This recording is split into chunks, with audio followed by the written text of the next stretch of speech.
Hola, bienvenidos a este nuevo episodio de Ideorema Podcast. Hoy tenemos como invitado a Enrique González Ayerbe, un referente en gastronomía. También hay un tema ahí de comunicación, le gustan los pájaros. Entonces vamos a hablar un poco sobre creatividad, un poco en el marco del Congreso Gastronómico. Entonces, bienvenido a este espacio. Cuéntanos un poco sobre ti y ahí vamos hilando. Pues sí, mi nombre es Enrique González. La vida me cambió hace 8 años que regresé aquí a Popayán, mi ciudad nativa. Yo viví 35 años, un poco más en Bogotá, dedicado al tema justamente de la creatividad y la publicidad. Y cuando volví acá quería darle un vuelco a mi vida. Yo venía en una decepción inmensa sobre la publicidad y la comunicación comercial y me dediqué a ordeñar vacas inicialmente. Pero lentamente me metieron en la corporación, me metieron en una junta directiva y me metieron de presidente de esta vaca loca que es el Congreso Gastronómico, en su momento que era la única actividad que se desarrollaba en la corporación gastronómica y que hoy en día hacemos muchas más cosas adicionales al Congreso Gastronómico. Y lo de los aves pues ha sido mi pasión desde hace 4 o 5 años que descubrí que es la mejor forma. Digamos, en Bogotá uno no tiene hobbies. No había forma de tener hobbies y aquí he encontrado una cantidad de espacios en Popayán. Entonces inicialmente monté en bicicleta, aquí hay rutas, apenas sale uno de un garaje de la casa, hay una cantidad de rutas para montar en bicicleta, ni se diga lo que es el avistamiento de aves. Yo no me considero observador de aves, sino como contemplador. Es un momento de descanso, se olvida uno de absolutamente todo y es como mi religión. Ese es el momento, o el yoga de la naturaleza, es esa observación de aves que es una maravilla. Me gustaría que frente al hecho de haber vivido tantos años en Bogotá y tener pues el referente de Popayán, que todavía tenemos unos componentes de ciudad, otros de pueblo, entonces es como una mixtura ahí interesante. ¿Cómo ves la creatividad y sobre todo el poderse inspirar?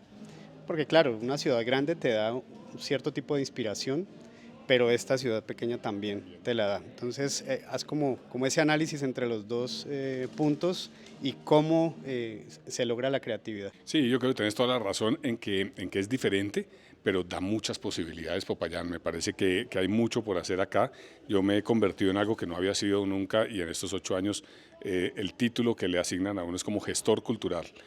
Esa parte de ser un gestor, ¿qué quiere decir? Que esté uno viendo referentes y convirtiéndose también en referente para la gestión cultural. Te voy a dar un ejemplo.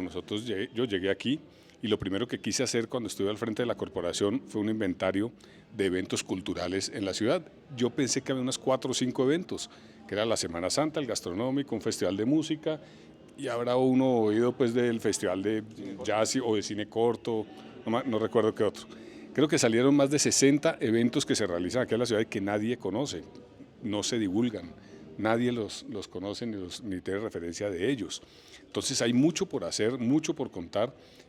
Yo creo que lo que sí nos falta a nosotros es jalar para el mismo lado, como juntarnos de verdad todos los que somos con ese título que di al principio, gestores culturales, y ver que eso es un potencial inmenso. Siempre se ha hablado de que Popayán es una ciudad culta de cultura, pero no estamos haciendo nada por eso.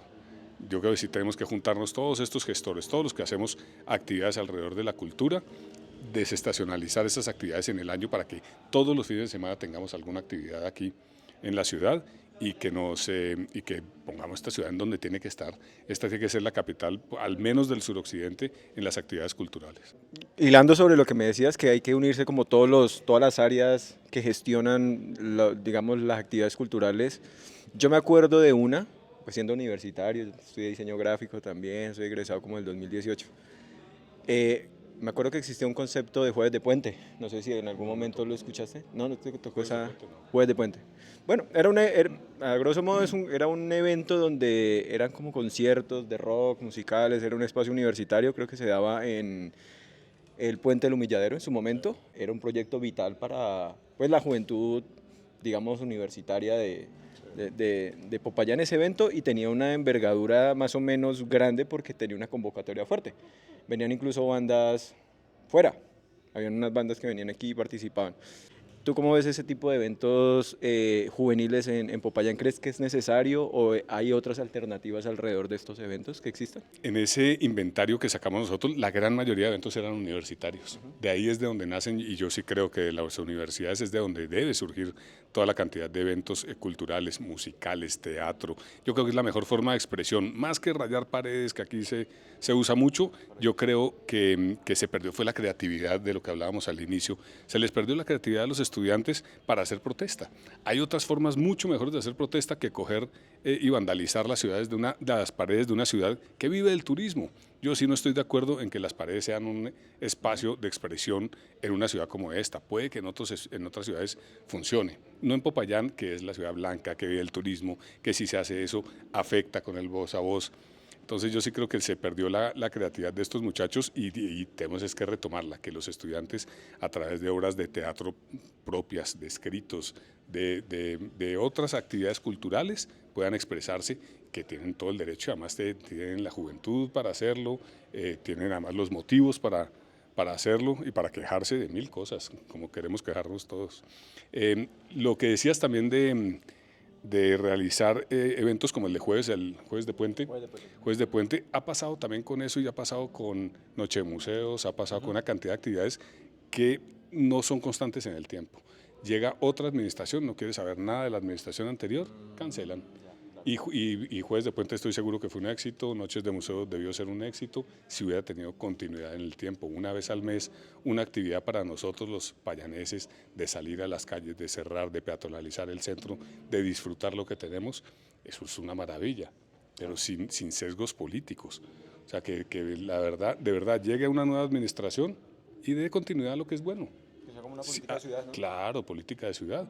Así como hay una política sobre gastronomía, debe hacer una cantidad de políticas sobre cultura. Lo que dijiste de la noche de los museos, a mí me pareció una idea interesante, pero tuve la incógnita de que si se hace eventualmente, no sé, digamos cada mes, los mismos habitantes de la ciudad, pues creería, no sé si sea el mismo público el que visita los museos o sean otras personas externas las que, pues sí, digamos yo pues cada mes ir a un museo a ver, puedo decir, no, un mes veo tal museo, Claro. otro mes veo otro museo. Sin embargo, yo lo que pensaba era que había una dinámica que lo anclaba y creo que no sé si llegó a mutar al tema de los cafés, a las calles de los cafés, porque estaba conectado directamente con los museos, Yo ¿cierto? creo que eso nació como Noche de Museos y rápidamente se convirtió como en una Noche de Popayán. Y aparte de abrir los museos, que al final ni siquiera abrían los museos, uno iba al Museo de Arte Religioso y estaba cerrado en la Noche de Museos. Eso viró y cambió, fue a una Noche de Popayán para que todos disfrutáramos y había algunas tarimas en los atrios en las plazoletas de las iglesias, tarimas musicales, había músicos independientes en el Parque Caldas, había comidas, había cafés abiertos y ya se transformó, fue en una noche de ciudad, que yo creo que es eso lo que había que lograr y a eso se tenía que llegar. Quería preguntarte cómo ves ese relevo generacional. Ya nos toca a nosotros ser los viejos bueno, sin ser tan viejos, pero ya nos toca empezar a pensar en eso, ¿no? En cómo ser las cabezas visibles de la ciudad. Me gustaría que analizaras un poco los componentes creativos de los abuelos, de los papás y los componentes creativos con los que contamos nosotros. ¿Cómo ves esa relación y qué potencial hay, que hay que explotar más o qué hemos dejado a un lado que tendríamos que tener en cuenta? Yo creo que las personas, que fue la generación anterior, hace 23 años, que tuvieron la idea de crear esto, pues fueron sumamente creativos en su momento. Yo hoy en día no sé cómo hacían este evento, además de manera voluntaria, porque era en los ratos que les quedaban libres, porque cada uno tenía sus trabajos, sus empresas, tenía sus actividades diarias en otras cosas, y en los ratos libres se reunían 10, 11 personas y hacían un congreso gastronómico en el año. Yo hoy en día, que esto está profesionalizado en la corporación gastronómica, que tenemos personas dedicadas 24/7 al tema y no nos alcanza el tiempo para hacerlo, yo no sé. Entonces yo creo que la creatividad ha existido en esa generación, existirá en la nuestra y existirá también en la otra, no en mayor o menor medida, sino ajustada como a las circunstancias y a los momentos del tiempo, para cada uno. No se puede decir que la creatividad tenga edad, digamos, porque pues ellos lo hicieron, fueron sumamente creativos, hicieron un evento que es único, en Colombia es el más antiguo hoy en Latinoamérica y se ha sostenido en el tiempo, ya le tocará a uno y sostenerlo, que eso no es fácil. estos son eventos de muy corta vida. Cualquier evento gastronómico que se crea en Colombia dura 3, 4 años y tristemente muere. En Colombia únicamente hemos sostenido el Congreso Gastronómico de Popayán y Sabor Barranquilla, yo creo. Los demás tristemente pues han decaído y muerto. Incluso nosotros somos el más antiguo en Latinoamérica, fue porque murió el congreso que realizaban en Lima, que allá hacían mistura, no sé qué pasó y murió. Ese es un reto que nosotros tenemos permanentemente, de estar siendo referentes, faro de la gastronomía, sin mirar las tendencias, sino generando las tendencias. Eso es la gran obligación que tenemos desde la corporación, generar desde aquí, cada primera semana de septiembre, generar las tendencias para que los demás miren y seamos como la luz y la guía de la gastronomía en Colombia. En mi periodo universitario tengo una idea de como mi primer festival o congreso gastronómico, y yo pienso que actualmente el congreso ha reunido más personas, como que ha crecido mucho más y ha tenido más logística. O sea, como que, por ejemplo, el año pasado, bueno, con Alejo hicimos como un reel, en donde hicimos un recorrido, nos encontramos con Camargo, con un poco de personajes, y me puse a pensar en eso. Hay youtubers, hay gente creando contenido, se viraliza muy rápido este tipo de eventos, y quería preguntarte eso, ¿cómo has visto esa evolución, digamos, de lo que era antes, la creatividad, lo que tú decías, ¿no? La creatividad de antes frente al potencial creativo de ahora con todo este tema de contenidos? Nos hemos dado cuenta, por ejemplo, que en Popayán hay mucha gente creando contenido, de todo. Entonces hay personas con un perfil de youtuber, de instagramer, creando contenidos y gestionando pues los espacios de acá. Hasta podcast andamos haciendo. No, pero hay Sí. foodies y hay otra cantidad de gente de verdad dedicada a eso. Y eso también ha cambiado la forma de comunicar, ¿no? Entonces están las redes sociales, eso ha ayudado a que se difunda masivamente las actividades de la corporación. Yo creo que al principio en los medios tradicionales pues eran muy costosos, lo son todavía muy costosos. Sacar presupuestos que se podían destinar a espacios de gastronomía para pauta, eso era dificilísimo. Es difícil ahora, no me quiero imaginar cómo sería hace 15, 20 años pues para los miembros de la corporación, yo creo que era imposible. Ya hoy en día pues hay una pauta, se invitan, como estabas diciendo, a figuras, pero además de eso la gastronomía es moda también hoy en día. Entonces la gente de MasterChef arrastra mucho, genera tráfico. Si yo anuncio, por ejemplo, como en este congreso, la próxima semana vamos a tener taller con Christopher Carpenter, que fue jurado de MasterChef, y que él tiene una figura reconocida a nivel nacional para el que le guste y al que no le guste la gastronomía. Gente que ve un reality por descansar en su casa, sabe quién es Christopher Carpenter y va a estar aquí en Tarima, eso me va a traer al que lo vio, a la mamá, a la abuelita, a la familiar, a todos para que vengan a generarme tráfico, que es lo que nosotros necesitamos. O los ñam, que son unos influenciadores, no sé, de más de 3 millones de seguidores en redes sociales, pues esa gente genera un tráfico inmenso, que es lo que nosotros necesitamos en el Congreso. El Congreso en el primer festival, o el primer festival gastronómico que se hizo, reunió a 300 personas en el Hotel Monasterio a puerta cerrada. Y hoy en día todas las actividades son a puertas abiertas, gratuitas, y reunió el año pasado a 45.000 personas. Entonces eso da cuenta del crecimiento tan brutal que ha tenido el Congreso Gastronómico. Y gente que le dice a uno, pero 45.000, si en Popayán no hay sino 2.000 camas, ¿no? No es que no son 45.000 turistas que llegaron en un avión, sino gente que va permanentemente a todos los escenarios que tenemos en el Congreso durante los 4 días, y que generan una dinamización de la economía en compras, en transporte, se montan en un taxi, compran artesanías, consumen todo el día, además gente muy juiciosa que le dedica un presupuesto diario para él y su familia para estar en el Congreso Gastronómico. Yo no sabía eso, si no fuera por los estudios que hacemos durante el Congreso. Gente que dice, hombre, se acerca el Congreso Gastronómico, son 4 días de fiesta, voy a dedicarle 2 millones de pesos a eso, para mí y para mi familia. La gente hace eso. Quisiera que recordaras un poco tu infancia. La creatividad pues a veces se forma con eso que nos dejó la infancia, las vivencias. No sé si hay textos de pronto o espacios que te recuerden esa infancia y que sean a veces un motor de creatividad. En la infancia yo nunca tuve pensado trabajar en la parte creativa. Yo trabajé 35 años en la parte creativa en agencias de publicidad o como cliente, pero cuando era colegial, creo que nunca pensé que iba a trabajar para eso. Tanto así que yo me inscribí a la Universidad Católica para ser veterinario. Con eso digo todo. Y lo que pasa es que llegó una vez un día, llegó al colegio en unas clases de estas de orientación profesional, llegó un creativo de una agencia de publicidad en Bogotá y dijo, voy a hablar de creatividad para ver quién quiere ser publicista.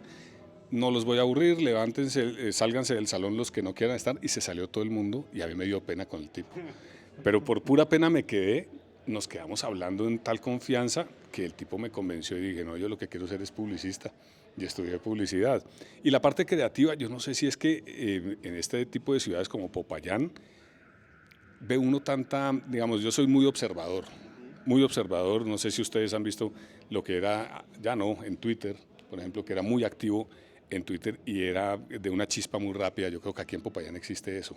La gente tiene una chispa velocísima. Hay referentes como Juan Esteban Costaíno, Gustavo Wilches, o este tipo de gente son gente que es muy veloz para responder y con un humor picante, gente que es muy creativa. Yo creo que Popayán tiene eso. En las universidades, entre el grupo de amigos, en todo siempre se ven personajes así. Yo creo que también es como haya crecido uno en una ciudad como esta, ¿no? Tan conservadora, que le toca a uno abrir la mente y salir con este tipo de cosas. Analicemos esa transición de lo análogo a lo digital, pues evidentemente te tocó todo ese proceso y siempre preguntamos un poco sobre la IA, porque la IA pues ahora se ha vuelto algo casi que obligado, ¿no? Porque nos permite ponerla a desarrollar procesos que tal vez nos tomen a nosotros mucho tiempo y puede ser un buen apoyo. ¿Cómo has visto esa transición de lo análogo a lo digital? La postura más o menos que tenemos Rommel y yo es que estamos tan saturados de lo digital que tal vez nos volcamos a lo análogo. Entonces yo, por ejemplo, con el tema de los vinilos estoy contentísimo, no soy experto en audio, pero percibo que es diferente el audio análogo al audio digital. Y definitivamente en todo está lo digital, ¿no? Todo se nos ha vuelto digital. ¿Cómo has visto esa transformación y cómo influye eso en la creatividad? La inteligencia artificial me parece que llegó fue no para desplazar a nada, sino como una herramienta más para utilizar. Yo creo que es de no tenerle miedo, así como cuando llegaron los computadores. Ahora que decías eso, a mí me tocó todo el proceso. Yo trabajaba en esa época en el área de publicidad de un banco. Y en esa época hacíamos libros, hacíamos un periódico, 24.000 ejemplares en tiraje, y era con letra Z. No existían computadores, es que yo soy viejo, yo ya estoy más cerca de los 60, todo el proceso impreso.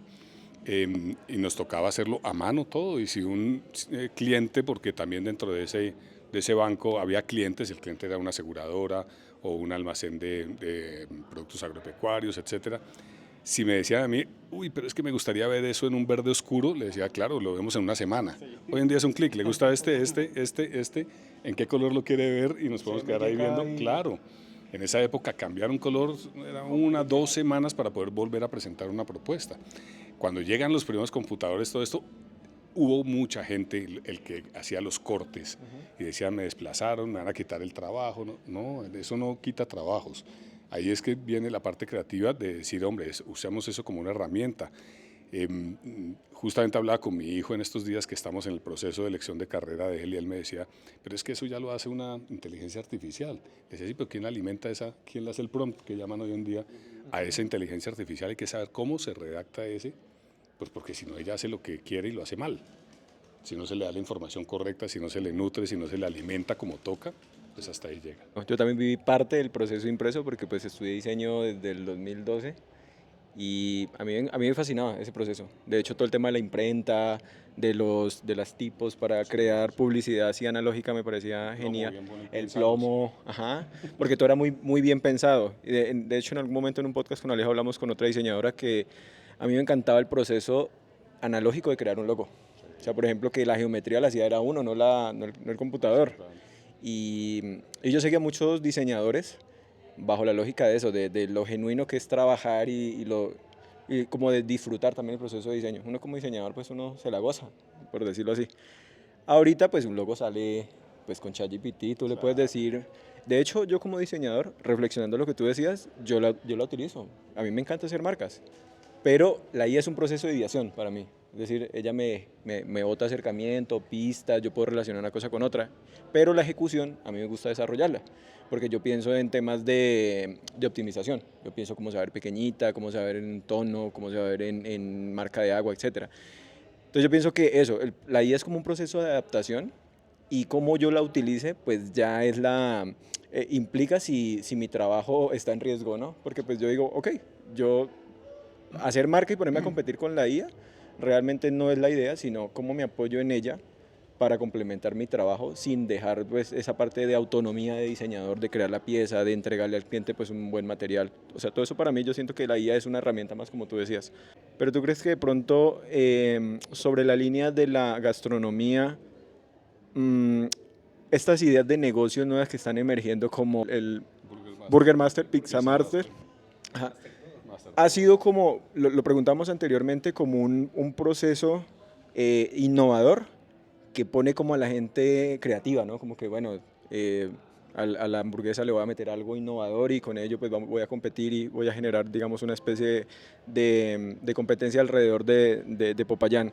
¿Tú crees que esos movimientos o esas campañas que se hacen dinamizan la ciudad? O, bueno, alguien hablaba que eso se vuelve un marketing más que un proceso gastronómico. Este tipo, Tulio Zuluaga, me parece que es un genio del marketing impresionante. Si el Congreso Gastronómico en 4 días mueve 15.000 millones de pesos, este tipo en 8 días mueve más de 70.000 millones de pesos a nivel nacional y ya creo que lo está haciendo en Ecuador, en Miami, en Panamá, en otros sitios está haciendo esta semana del burger y del pizza y del sushi master. Es un genio absoluto del mercadeo, lo que alcanza a mover gana y dinamiza pues a todo el país y ahí gana desde el que cría unos tomates especiales, al del cerdo, al de las carnes de res, al de los panes. Yo sé de gente aquí que ha quedado entre los tres primeros de un Burger Master y eso le da el capital suficiente para hacer un local nuevo, cambiar equipos, salir de vacaciones, darle a sus empleados. Bueno, es tanto lo que ganan y lo que mueven en platas, claro, totalmente, que se inscriben al año siguiente para hacerlo. Absolutamente, en reconocimiento, en calidad, cambia mucho. Ya la parte creativa, últimamente me ha parecido que todos se están enfocando en lo mismo. Ya en la parte de gastronomía, digamos, esa creatividad más o menos como que se ha equiparado ahí están todos como iguales. La misma mermelada de tocinetas, la misma carne, el mismo pan de papa, todo como que se estandarizó entre los concursantes, a excepción, y ahí es que viene la parte creativa, digamos, de los que cocinan con bibliografía. ¿Y a qué me refiero con eso? Y les voy a dar ejemplo con nombre propio. La gente de los muchachos de Caray, que son estos Holguín, hay un chef ahí que es un duro para eso y que el tipo se ve que tiene un concepto cuando cocina, tiene bibliografía. Y el ejemplo es el siguiente, en el Burger Master él hizo la propuesta y él dijo, yo sé que yo no voy a ganar, pero quiero hacer una propuesta realmente caucana. Tenía pipilongo, tenía chontaduro, tenía en vez de los pepinillos tenía archuchas, en vez de tenía las cebollas están caramelizadas en biche. Entonces tenía una cantidad de productos y sacó una hamburguesa pero pasada de creativa y de buena, que obviamente no es masiva y no va a ganar en número de ventas, en unidades vendidas, pero va a dejar huella una hamburguesa de esas y ese es un tipo bien creativo. Aquí justamente atrás nuestro está la biblioteca gastronómica de la Corporación Gastronómica, está abierta a esos muchachos y ese discurso se los digo cada que puedo. Cocinen con bibliografía, tienen que estudiar de dónde vinieron los insumos, quién los trajo por primera vez hace 3 siglos, cómo llegó aquí, qué comunidades lo están sembrando. Eso tienen que hacerlo. No es únicamente ir a clase y de esperar a graduarse para salir a hacer no sé, un restaurante de comida Thai. Lo que acabas de decir me deja pensando en que por un lado la popularidad es como, no sé, la gente va y dice, no, me gustó la pizza del Sabio, perdón, la hamburguesa del Sabio, o me gustó la de Old Jack, pero pues es rica porque puede tener pues, el huevo, la tocineta y pues mucha gente pues le gusta eso, pero una hamburguesa creativa con los componentes autóctonos me parece que es un criterio, pues digamos, tiene más profundidad, por decirlo así, porque se la jugó con cosas típicas y hizo algo muy diferente a lo que esperaría popularmente, que más allá de lo rica es como la innovación. Obviamente pues vas a ver rica, pero esa competencia, quería saber un poco sobre esos criterios, cómo se define ese ganador. La gente baja la app y dice, esta me gustó o no me gustó. ¿Y cómo hace uno para debatir a alguien si te gustó o no te gustó? Claro. No estoy de acuerdo con vos, a vos no te gustó. No puedo decir de eso. Eso solamente pasa en Twitter, donde yo me acuerdo un tweet que había puesto hace mucho, que decía que Twitter es el único sitio donde uno pone me gusta el chocolate y le refutan a uno, que a uno no le gusta el chocolate. Eso solamente pasa en Twitter. Pero sí, con la comida, pues esos criterios de evaluación ahí no entran, ahí es más una calificación a través de una app y por gusto. Me gustó porque el pan es suave, porque la carne es fresca, porque no está, porque es suelta o el nivel de dulce, por ejemplo. Hay gente que le gusta una hamburguesa con piña, mermelada, totalmente dulce, ese es su gusto. O sea que el criterio es la popularidad. Es la popularidad únicamente. Hablemos un poco de ese legado que le ha dejado el Congreso Gastronómico a Popayán. Entiendo que cuando se plantea el proyecto, pues tenemos una Popayán que no es tan gastronómica, donde un plato de autor era difícil de conseguir. Ahora tenemos pues varias propuestas, varios puntos. Y me parece que no solamente la Semana Santa es como el ícono de los eventos en Popayán, sino que ya el gastronómico se ha posicionado con esa fuerza, ¿no? Con una fuerza igual, diría yo.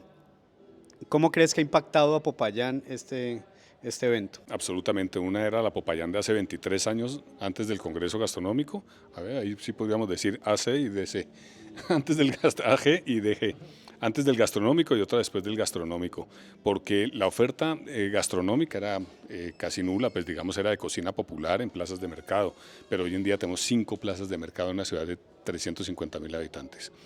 Y conseguir comida de cualquier parte, cocina peruana, americana, cocina francesa, cocina de cualquier parte. Otra cosa es la oferta académica, que no existía esa oferta hace 20 años, hoy en día existe y tenemos 2.500, 3.000 estudiantes entre gastronomía, turismo, servicio a la mesa, meseros, este tipo de actividades alrededor de la gastronomía. Otra cosa es la valoración que se le da a la comida. Hace 20 años yo creo que la gente le daba pena invitar a alguien a la casa y servirle un tamal de pipián o un ají de maní o unas empanadas. Hoy en día eso es impresionante, ya la gente además de eso es muy creativa y te dan un lomo en salsa de maní o usando insumos locales, insumos propios. Los uyucos salieron del closet y ya se usan mucho en las casas, claro. Entonces ese orgullo y esa valoración que se le ha dado al insumo y a la gastronomía, pues es impresionante. Los estudiantes que salen ya no salen a hacer comida rápida o lo que te decía de cocina asiática, como esas tendencias, sino que ya ve uno propuestas mucho más innovadoras y creativas con cocina tradicional. Y te dan los tamales de una forma diferente y las empanadas les hacen unos cambios, trabajan con la carantanta cosas maravillosas. ¿Entiendes? Eso ha cambiado también totalmente. Y eso es gracias al Congreso Gastronómico, que hace 23 años empezamos a hablar de gastronomía, porque el Congreso no es un bazar de comidas. Que existe oferta gastronómica, sí, pero no es un bazar de comidas, sino que hablamos de gastronomía y se trae a las personas más importantes del país e internacionales a hablar de nuestra gastronomía, a preservar recetarios. Vino después la declaratoria de la UNESCO a Popayán como ciudad de la gastronomía y eso generó un boom inmenso y puso en el foco a Popayán, en el foco ya como un destino gastronómico. Entonces habla uno con la gente y le decían, no, es que allá se la pasan rezando. Ahora me dicen a mí, no, es que allá se la pasan comiendo, que me parece maravilloso. Maravilloso porque de verdad somos ya un destino turístico gastronómico. Sí, arquitectónico, religioso, verde, porque también hay aves, una cantidad de cosas, pero la gastronomía ya es uno de los más importantes. Yo tengo una pregunta sobre Anato, que es un evento, pues digamos, de marca regional que visibiliza Popayán y pues también, digamos, es una vitrina, ¿no? Nacional bueno, Popayán que quiere mostrar hacia afuera. Quería preguntarte sobre el escenario gastronómico en esos eventos, ¿también han participado? ¿Cómo se ha visualizado? Yo tuve la experiencia hace mucho tiempo de trabajar en una campaña de Anato, donde se tenía que definir el eslogan de Popayán. ¿Cómo iba a participar? Ajá. Y yo me acuerdo en una reunión creativa, no digo nombre, en una reunión creativa a la gente le daba miedo que en el eslogan de la marca del Cauca se hablara de conflicto armado, que tocáramos la palabra. Entonces ellos decían, no, busquemos una palabra que dijera pacificadora, vendámosle seguridad a la gente que venga a visitarnos y todo esto. Y en algún momento la conclusión que llegamos es, no necesitamos hablar de seguridad para decir que no hay, o sea, otras personas decían, no hay que negar el conflicto armado. Y y otras personas decían, pues no hablemos del conflicto armado, hablemos de qué es lo que sí, cuál es el potencial que sí tiene Popayán. ¿Esto por qué lo digo? Porque mira que hay un imaginario en las personas que hacia el Cauca, hacia Popayán es conflictivo venir, o sea, la gente le da miedo venir a un evento porque pues tienen el contexto nacional en las noticias de que pues hay mucho conflicto armado y todo esto. Y también he escuchado sobre marcas grandes de comidas, no sé, franquicias que quisieran venir a Popayán, pero pues por el tema de desplazamiento, por el tema de conflicto, se ha generado esta idea de que no se puede venir acá, ¿sí? No sé si quería preguntarte a modo general cómo lo ves tú. De acuerdo, hay marcas, ahora con la parte final que decías, que nos han contactado a nosotros para hacer estudios y poder entrar aquí al departamento del Cauca, pero son tan estandarizadas sus cocinas que no pueden porque tienen que traer todo desde Cali y queda esa incertidumbre de que haya un cierre en la carretera y no quiere decir, pues como no vino de Cali, yo compro acá en Popayán, compro el resto de insumos porque no queda igual. Esas son marcas que te sabe igual en Bogotá, en Cali o en Miami o en Quito o en cualquier otra parte, te tiene que saber exactamente igual. Ese es un riesgo inmenso que corren las marcas para estar acá. A mí me ha pasado justamente que toco puertas del sector alimenticio en Antioquia o en el Caribe, donde están la gran mayoría de aceiteras y harineras y este tipo de empresas, y dicen que Popayán no es plaza para ellos. Ellos llegan hasta Cali y de Cali pum, dan el brinco y llegan hasta Pasto, que tiene un crecimiento además Pasto impresionante. Y ese imaginario del que estabas hablando, pues existe, tristemente. Hace poco tuve una reunión de seguridad con las fuerzas públicas, con el ejército, y sacaron las estadísticas, hombre, y Cartagena tiene más muertos que los que tiene Popayán permanentemente, y nadie habla de eso. Siguen yendo los turistas y siguen en crecimiento semanal allá de turistas y de consumos, pero no, en Popayán yo no sé si es que agrandamos más la cosa nosotros mismos, los periodistas locales y nosotros le damos retweet o lo reposteamos a una muerte o con ese morbo claro, a esos videos que se comparten por las redes sociales y en el WhatsApp, nos fascina. Entonces que hubo una cierre en la carretera, tumbaron árboles y hay enfrentamiento, retuiteemos, reenviemos a todo el mundo. Yo creo que hay que bajarle un poquitico a eso, empecemos a resaltar justamente la parte de la gastronomía, de la Semana Santa, de todo lo bueno que tenemos, las aves, que todas las que nos acompañan hoy aquí, de lo de las aves. Miren que lo de las aves es un tema que a mí me gusta mucho y vamos a tener ahorita el tercer Festival de Aves del Cauca a finales de septiembre y la gente no está enterada de eso. Del departamento que más aves tiene en Colombia, sí, el que más aves tiene, y vamos para el tercer festival y dicen, pero ¿qué? ¿Existe un festival de aves? Entonces empecemos a resaltar únicamente lo bueno. Bueno, en este espacio pues hemos disertado mucho sobre creatividad y una de las conclusiones a las que hemos llegado es que la creatividad es como un músculo y hay que mantenerla pues ahí ejercitada. ¿Cómo haces para mantenerte creativo, como para estar vigente, para entender las dinámicas de la creatividad local y mundial? Pues porque ya somos aldea global, como lo planteaba McLuhan en algún momento, y ya estamos pensando es como ciudadanos del mundo, ¿no? ¿Qué actividades o qué lees o qué haces para mantenerte creativo? Todo lo que caiga en las manos lo leo, todo trato de estar observando permanentemente y como me decía mi papá, nunca pierdan la capacidad de asombro, de estar uno en una carretera disfrutando absolutamente todo lo que veo, lo que oigo, lo que miro, todo el tiempo con los 5 sentidos alertas. Yo creo que esa es la clave y de ahí es donde uno va a tomar cosas permanentemente y la creatividad en realidad, a ver cómo lo explicamos, que la gente lo vea uno creativo, pero uno en realidad es como lo que hacía García Márquez, tuvo la fortuna de nacer en la costa y repetir lo que vio día a día en la costa y eso fue muy creativo y creó pues toda una tendencia en la literatura. Pero él no hizo nada que no fuera repetir lo que vio toda su vida en Aracataca o en la costa o un costeño en Bogotá cuando fue a trabajar.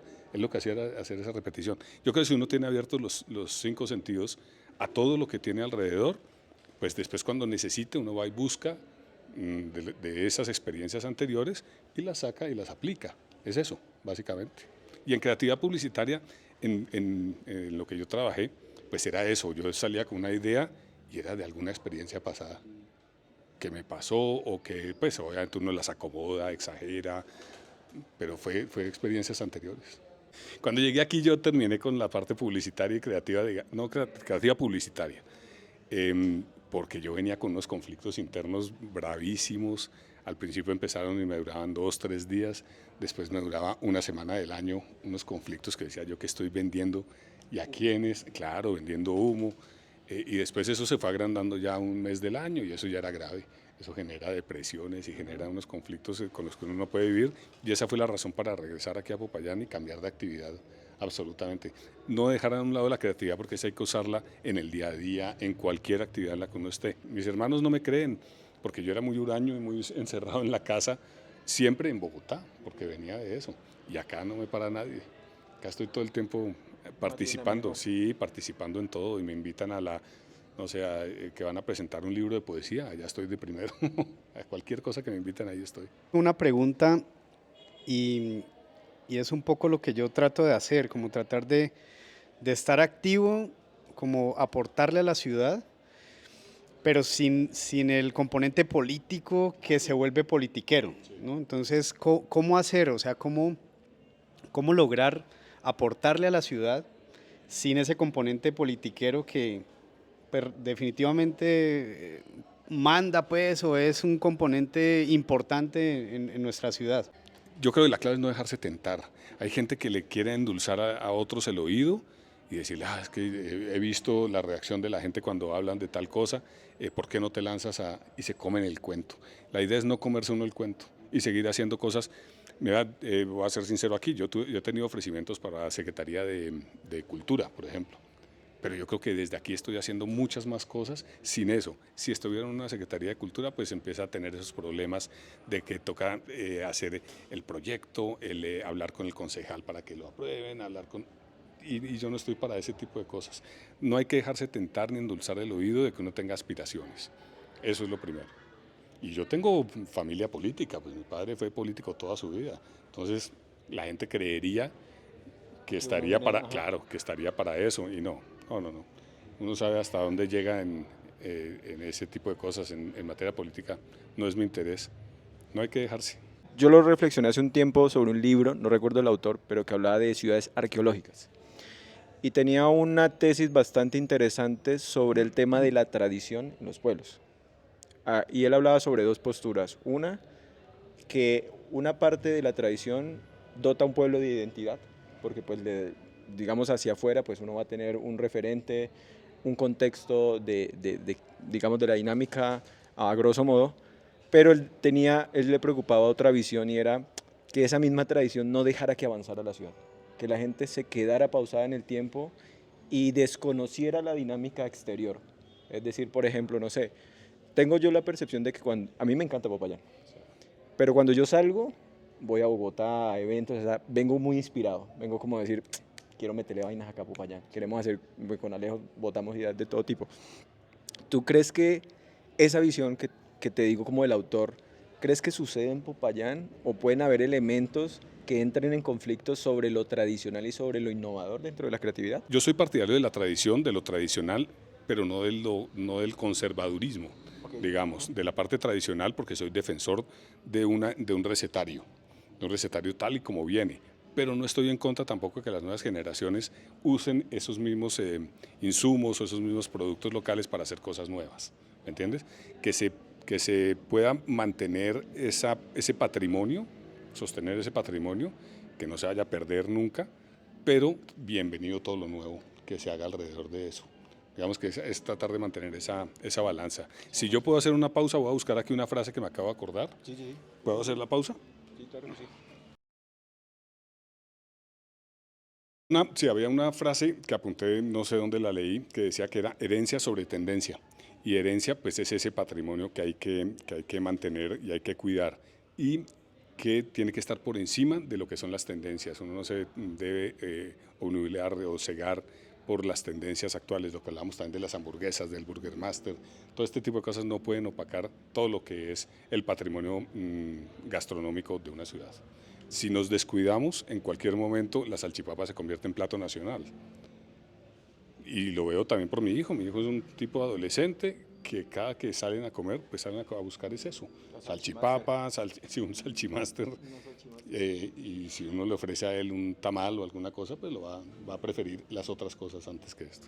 Siempre tenemos al señor Cara de Papa como invitado. Él tiene unos conceptos sobre creatividad. Entonces la idea es que saques el concepto, lo leas y nos planteas como tu punto de vista. Creatividad como resistencia. Katara, Avatar, la leyenda de Aang. Miércoles, si usted me va a poner a mí a leer sobre esto, Katara de Avatar, la leyenda. La leyenda de Aang refleja la creatividad como una forma de resistencia contra la opresión, utilizando el dominio del agua de maneras inventivas y estratégicas. ¿Ustedes qué es esta cosa tan profunda? Explícame un poquito más bien ustedes, explíquenme esto. Sí tienes que ver la serie, La leyenda de Aang. Sí. Ese te va a gustar, te lo aseguro, porque está muy bien estructurado. Pero lo que me recuerda esto, ¿sabes qué? Reflejar la creatividad como una forma de resistencia contra la opresión, lo que empezamos hablando aquí de los muchachos, los universitarios, que les faltaba esa creatividad justamente como falta de opresión, contra la opresión. Yo sí creo que a ellos sí que les falta creatividad y que culturalmente están todas las herramientas para que peleen contra todo lo que el establecimiento, qué es lo que uno hace en la universidad. Eso puede ser, sería mi interpretación. En vísperas del Congreso Gastronómico me gustaría que invitaras a la comunidad, pues, bueno, al país, a todas las personas que quieran venir y ser partícipes de este evento gastronómico. Esta es una oportunidad inmensa para que vengan a una fiesta de la gastronomía que tenemos aquí en Popayán. El que no se necesita ser profundo en gastronomía o chef o investigador, no sé, de la antropología de la alimentación o cosas así más profundas. Yo creo que a todos nos gusta comer y hablar de comida. Ese es un tema que es común para todos y en el que todos vamos a estar de acuerdo. Entonces hay muchos componentes académicos en el Congreso Gastronómico, hay de formación porque tenemos talleres permanentes de cocina y no es una cocina profunda que uno diga, bueno, saquen no sé, el esferificador de tal cosa, no, es una cocina práctica con talleres permanentes, tenemos oferta gastronómica, tenemos conciertos musicales y una cantidad de cosas culturales, hay proyección de películas de cine, hay presentación de libros, de investigaciones y demás. Entonces la invitación es para que nos acompañen del 4 al 7 de septiembre aquí en el Parque Caldas, donde están alrededor del Parque Caldas están todas las actividades y disfruten de la gran fiesta de la gastronomía que tenemos en Popayán. Bueno, Enrique, muchas gracias por este espacio. Te agradecemos por toda la gestión cultural que haces en la ciudad.